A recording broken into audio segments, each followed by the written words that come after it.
Hello Internet, welcome to Game Theory, the show that leaves no stone unturned and no door unopened. Oh.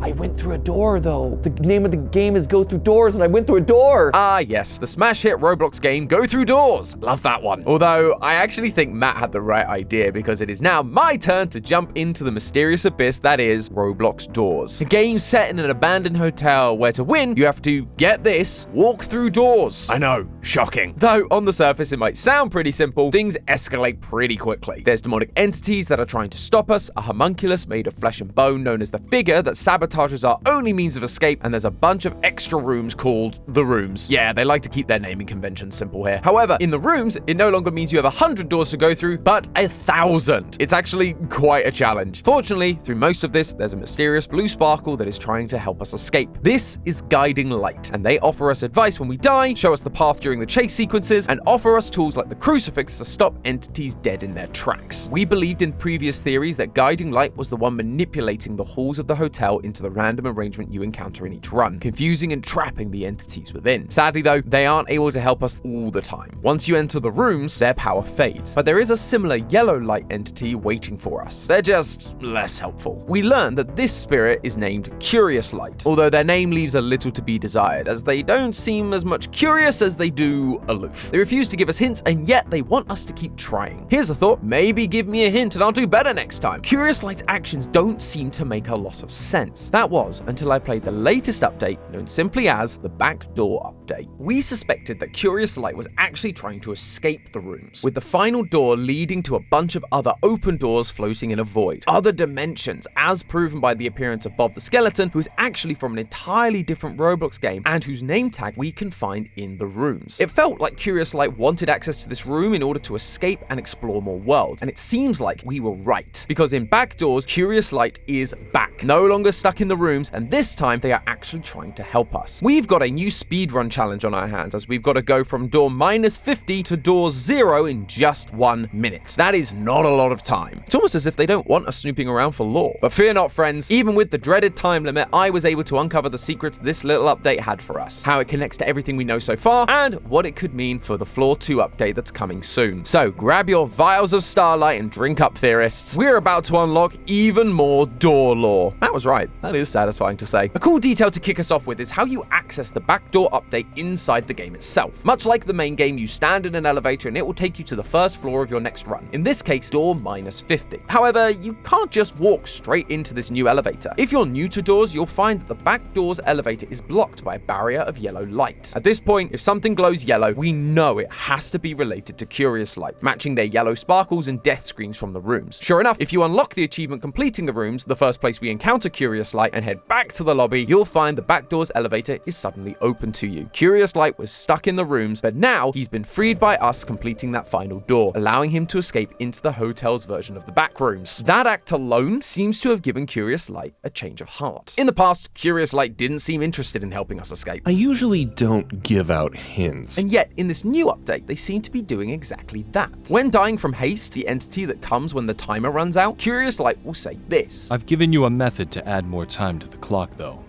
You're welcome. Look around for the levers I placed for you. They can be anywhere. They're referring to the levers that you find around the Backdoors map that add time back to your clock, sometimes even up to a full minute. Without those, you literally cannot beat this new update. Plus, not only have they added a way to give you more time, but much like Guiding Light, they've also added an item to help us out, one that can regenerate our health and help us move faster. This item is called Vial of Starlight. It's yellow, and the primary symbol inside the vial is a star, which matches the sparkles we've seen from Curious Light. Curious Light has given us the only method available to beat hate this dang update, completely changing their attitude towards us. But why the change? Because being in the rooms felt hopeless. It was 1,000 doors. There was no way anyone could win, so why bother? They wanted to escape, but they just didn't see it happening. Until it did. We beat the rooms and let Curious Light out into the basement of the hotel. Suddenly, there was a chance. If we can do that, if we can beat 1,000 rooms, what else are we capable of? What else could we help them achieve? And so, they've perked up, realizing that we might be able to help them get what they want. And what is it they want? Well, if you do manage to get to the end of the back doors, you'll find a final door marked 0000. Proceeding through this door starts a short cutscene where the door begins to break open with a yellow light, and suddenly you are back in the hotel lobby with an empty door frame behind you, covered in yellow cracks and Curious Light's symbol. Last time, it seemed like Curious Light wanted to access multiple realities, with all those different doors floating in the void in room A1000. But now, he seems determined to get into the main hotel. They've once again used us to open a door that they can't open themselves, and we've led it straight to their desired destination. He even leaves a bottle of Starlight, a larger version of the vials we've been collecting, as a sort of thank you before we enter the final door. However, while I've been suspicious of Curious Light and their motives, there was something else in this update that gave me pause. When you die, Curious Light gives you breakdowns of the entity that killed you, like they did in the rooms, but their tone has once again changed. In the rooms, they didn't really have a name for anything. They just said things like, I'm not too sure on what to call it. You could just call it A60, I don't know. But now, they're offering more solid opinions.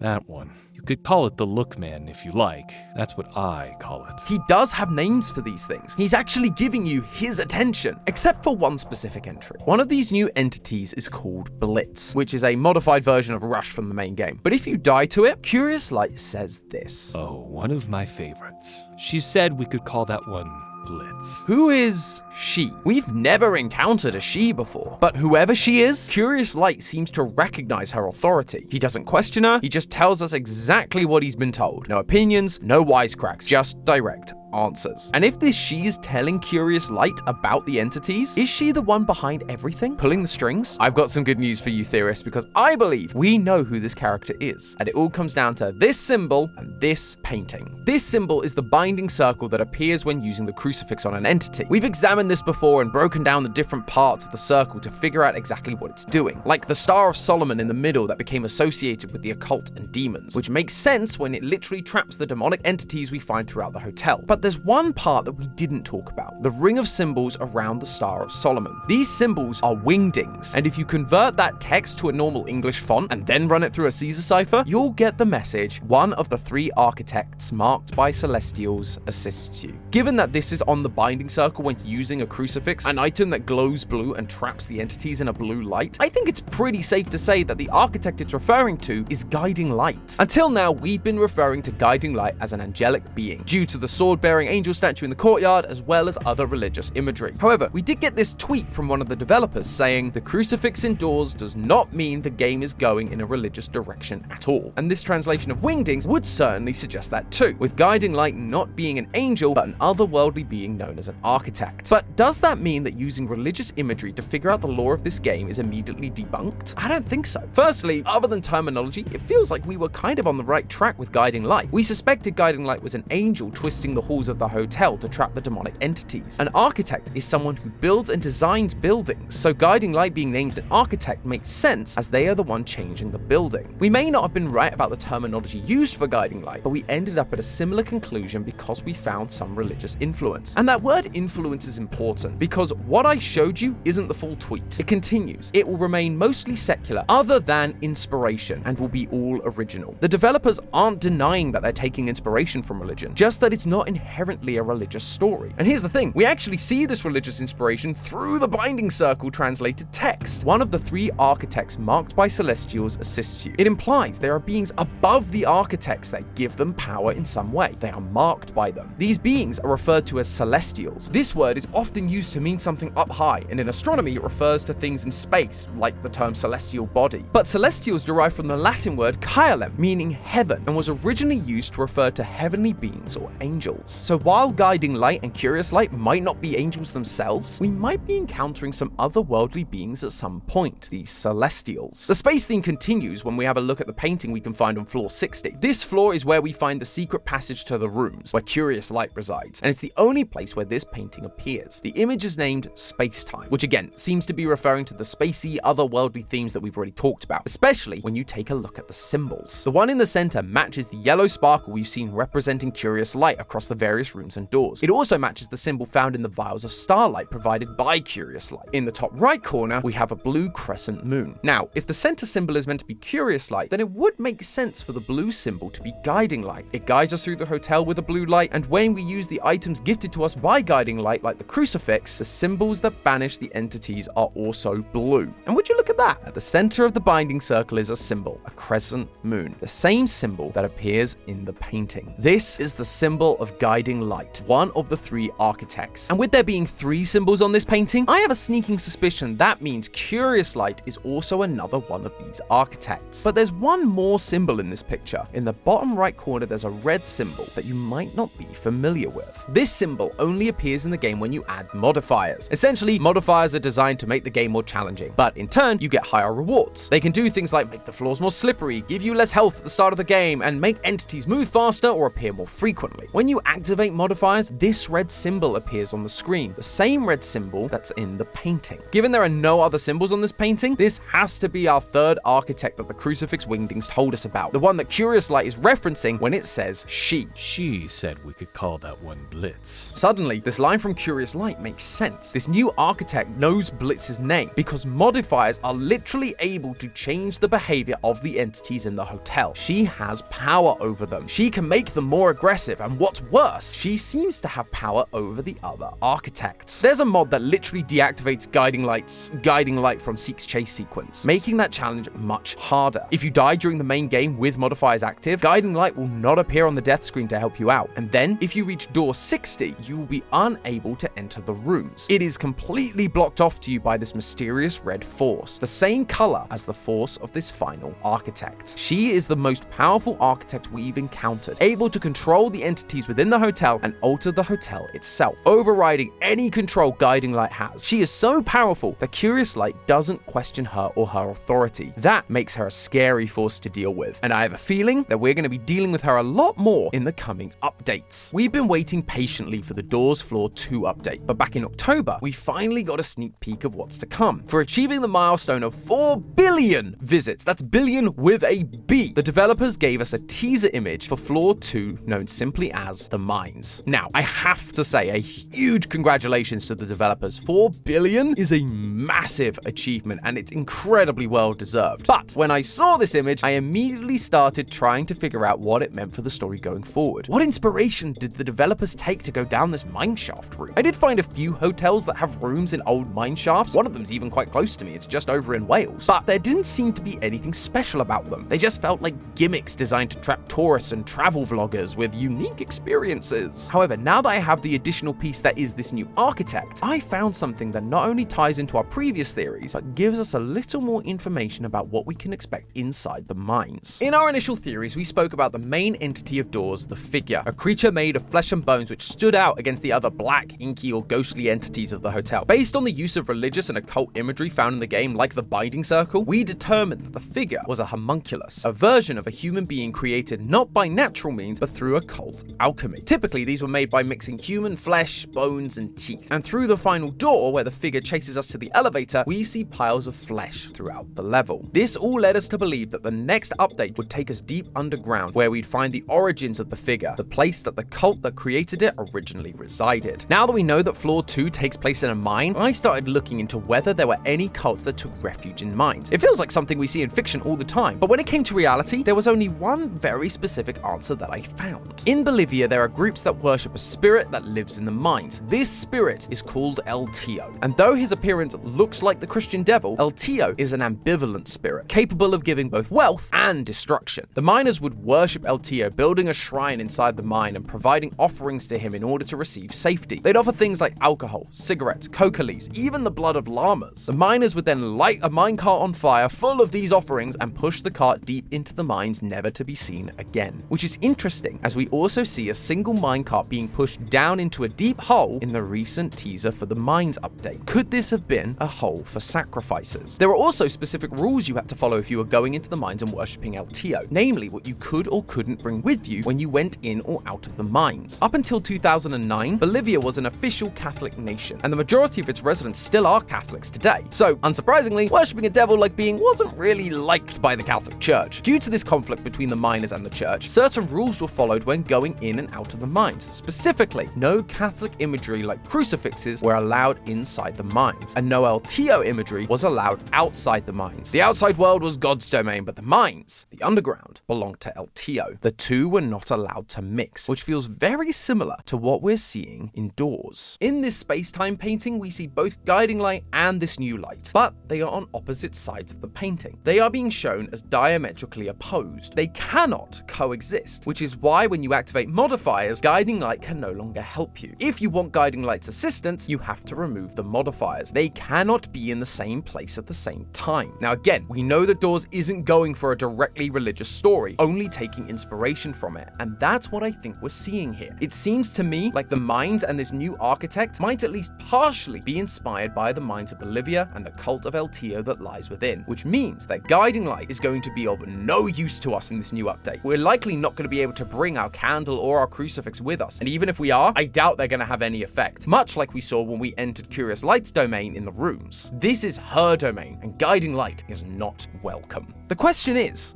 that a bad thing? LTO isn't an evil spirit. It can be good or bad depending on how you treat it. We see that in how the modifiers work. The game may get harder, but we get more rewards out of it if we succeed. So while she seems like an opposing force to Guiding Light, who is the one that has been helping us so far, this new architect isn't inherently evil or against us. They may have power over the entities we've encountered so far, but we have no idea what awaits us in the mines. And much like in the mines of Bolivia, working with her might be our only chance of surviving whatever new threat awaits us. And then, what happens when Curious Light is thrown into the mix? We freed him into the hotel after the Backdoors update, so I could see him coming down to the mines as well. He seems to get along with this new architect in some way, or at least they've been in the same place long enough for her to start bossing him around. Maybe he'll offer us some much needed assistance. That or he'll just mock us the entire time for dying. I guess we'll just have to wait and see what happens when the Floor 2 update finally releases. But hey, that's just a theory. A game theory! Thanks for watching. And if you wanted to see how stressful the new time-sensitive Backdoors update truly was, click the video on the left where Matt does a pretty good job at getting through every door. Or if you're enjoying the lore of Roblox games, why not check out our video on the right where we uncover the lore of Rainbow Friends. It's far less culty, but it's a little more murdery. As always, don't forget to subscribe, and I will see you all next week.